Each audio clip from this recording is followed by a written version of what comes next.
क्योंकि आपके मुतालबे दिल्ली के साथ जिन लोगों ने सौदा किया हुआ है वो हल नहीं करेंगे, नहीं करेंगे। और अगर इसका आपको सबूत चाहिए तो कल ही जम्मू में वजीर दाखिला साहब ने प्रेस कॉन्फ्रेंस के दौरान दूध का दूध और पानी का पानी कर दिया। वो वहां पे गिन रहे थे कि किन लोगों के साथ वो कल हुकूमत बनाने के लिए तैयार नहीं है। उनमें कई सारी ऐसी पार्टियां हैं जिनका जिक्र ही नहीं हुआ। मतलब ये कि कल को अगर खुदा ना खास्ता उनको मौका मिला, वो इन लोगों के साथ हाथ मिलाएंगे, जिनमें मेरे खिलाफ जो यहां आजाद उम्मीदवार खड़े हैं वो भी शामिल हैं, जिनमें ये अपनी पार्टी, उनका भी जिक्र वजीर दाखिला साहब ने नहीं किया। अपने पीपल्स कॉन्फ्रेंस, उस पर भी वजीर दाखिला साहब खामोश।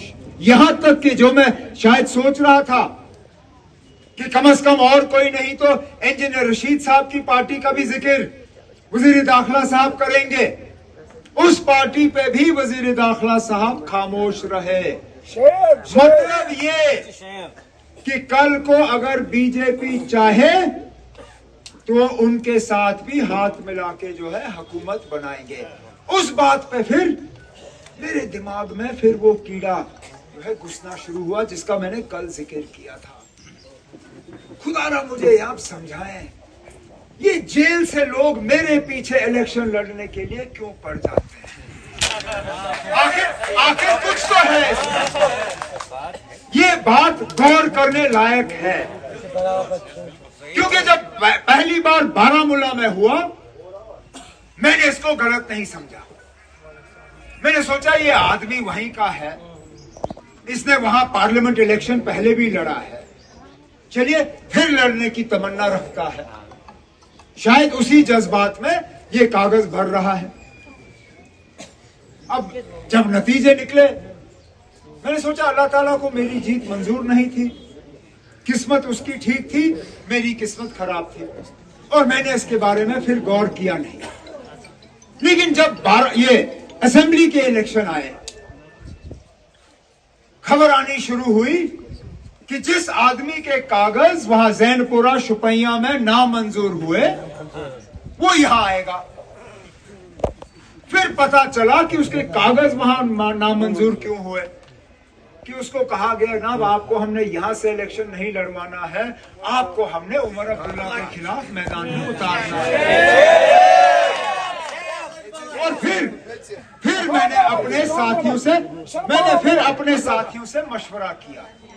मैंने कहा ना मैं खुद इस चीज को अब साबित करना चाहता हूं कि ये जो जेल से लोग मेरे खिलाफ इलेक्शन लड़ने के लिए आते हैं ये एक सोची समझी साजिश है।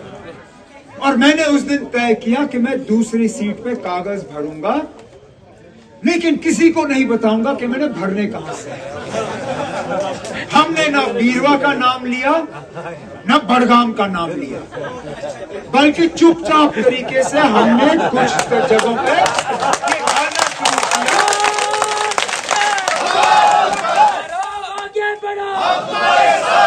कि शायद मैं अब बीरवा से कागज भरूंगा। अब मैं हैरान होता हूं, वो शख्स जिसका ना गांदरबल से कुछ लेना देना, जिसने शायद जिंदगी में शेर पथरी देखा भी नहीं, वो पहले तो आके गांदरबल में कागज भरता है। अब क्योंकि उनको लगता था कि मैं दूसरा सीट जो है बीरवा से लड़ूंगा, वो गया वहां बीरवा कागज भरने। उसको क्या पता था कि मैंने फौरन बड़गाम करना था।